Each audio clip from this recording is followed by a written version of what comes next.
नमस्कार। मैं रोविंग सनोज मैं यात्रा कर रहा हूँ और कल मैं गुरुकुल में आया था। दयानंद मठ और सदानंद महाराज जी हैं और इनसे कुछ गुरुकुल के बारे में पूछना चाहूँगा। कब से गुरुकुल स्टार्ट हुआ, कैसे यहाँ पे शिक्षा दिया जाता है, कम से कम 100 से अधिक बच्चे हैं, उनका खर्च कैसे निकलता है, यह सब पूछूंगा। महाराज जी नमस्ते, जय श्री राम।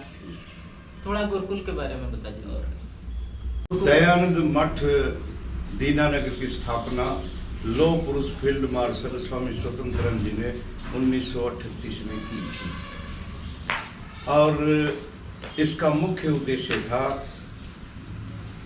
जो देश को आज़ाद कराने के लिए जो हमारे देश भगत लगे हुए थे उनको रात बिरात ठहरने के लिए ये स्थली बनाई गई थी,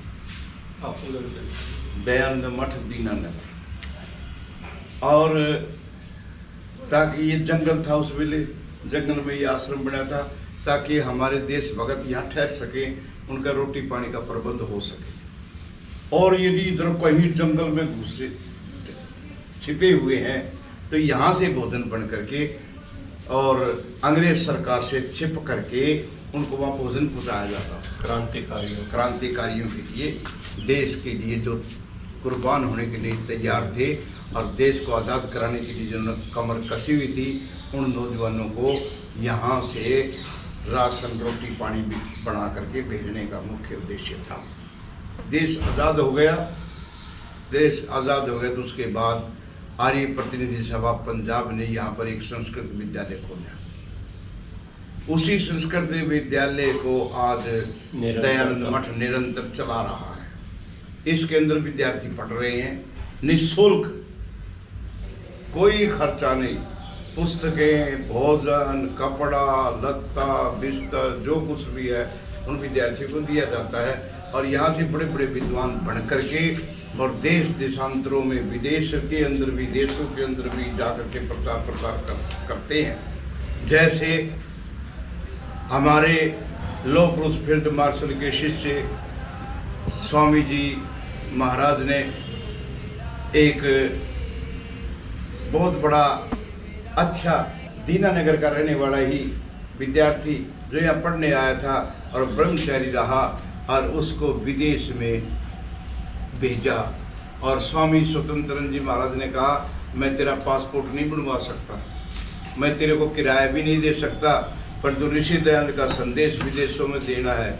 और वो पंडित रुचिराम 7 वर्ष तक अरब देशों के अंदर ऋषि दयानंद की पताका को फहराते रहे। इसी प्रकार बहुत से विद्वान वैदिक धर्म का प्रचार प्रसार करने के लिए इस मठ के द्वारा देश विदेशों में और गए और अपना कार्य किया। तो आज भी उसी परंपरा के अनुसार ही यहाँ विद्यार्थी पढ़ाए जाते हैं और पढ़ा करके इनको रोजी रोटी भी सरकार के द्वारा मिलती है।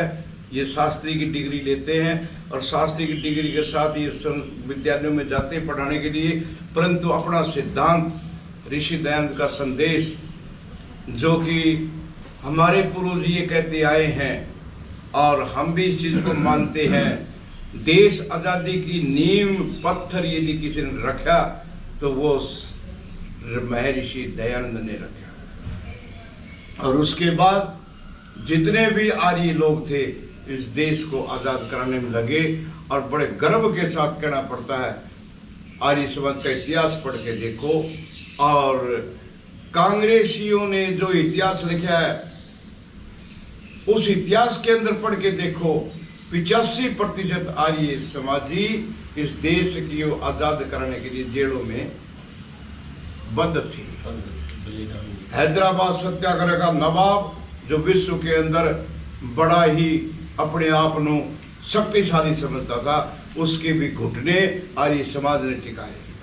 और जब ये 600 रियासतों का ये भारतवर्ष को एक रियासत करने के लिए, एक देश करने के लिए जब निकले तो लोगों ने कहा कि महाराज हैदराबाद नवाब बहुत तकड़ा है और वो मिलेगा नहीं। तो सरदार पटेल ने कहा था अरे नवाब, हैदराबाद नवाब की तो कमर पहले ही आर्य समाज के नेताओं ने और विशेष करके लौह पुरुष फील्ड मार्शल स्वामी स्वतंत्रानंद ने पहले ही कमर तोड़ दी है। और सचमुच ही सिर्फ 2 घंटे के अंदर नवाब ने अपनी रियासत को भारत के अंदर विलीन कर दिया। ये सारा का सारा चमत्कार संत शिरोमणि के गुरु लौह पुरुष फील्ड मार्शल का, और इसका नींव पहले से ही मजबूत कर दी थी हमारे गुरुवर ऋषिवर दयानंद ने। ऋषिवर दयानंद ही पहला आया ऐसा जिसने स्वप्न देखा था कि मेरा आर्यवर्त देश आज विदेशियों के गुलाम है और ये स्वतंत्र होना चाहिए, और स्वतंत्रता का सपना देखा था, और आर्यों ने, ऋषि के अनुयायियों ने वो सपना साकार किया। तो आज मेरा देश स्वतंत्र है, विश्व के अंदर इसका नाम है, और बहुत बढ़िया व्यवस्था है, और गुरुकुलों का जाल फैला हुआ है। और जहाँ लड़कियों को मातृशक्ति को पढ़ाना पाप समझा जाता था, वहाँ बड़े बड़े लड़कियों के कॉलेज और गुरुकुलों की स्थापना हो गई है। और आज यहाँ तक कि मेरे देश की प्रधानमंत्री भी इंदिरा गांधी स्त्री बनी, और इंदिरा गांधी जब देश की प्रधानमंत्री बनी थी और परोपकारिणी सभा के अंदर जलसा हो रहा था, वहाँ इंदिरा गांधी आई थी, और इंदिरा गांधी ने स्टेज के ऊपर चढ़ करके कहा था कि सौभाग्य है आज स्त्री स्टेज के ऊपर बैठी है, ये सारी की सारी कृपा ऋषि दयानंद की है। तो ऋषि दयानंद ने वो चमत्कार करके दिखाया जो कहते थे लोग उल्टी गंगा बहा रही है, तो ऋषि दयानंद ने उल्टी गंगा बहा करके दिखाई और स्त्रियों को वो अधिकार दिलाए। आज स्त्री भी और पुरुष भी दोनों समान अधिकार के हैं।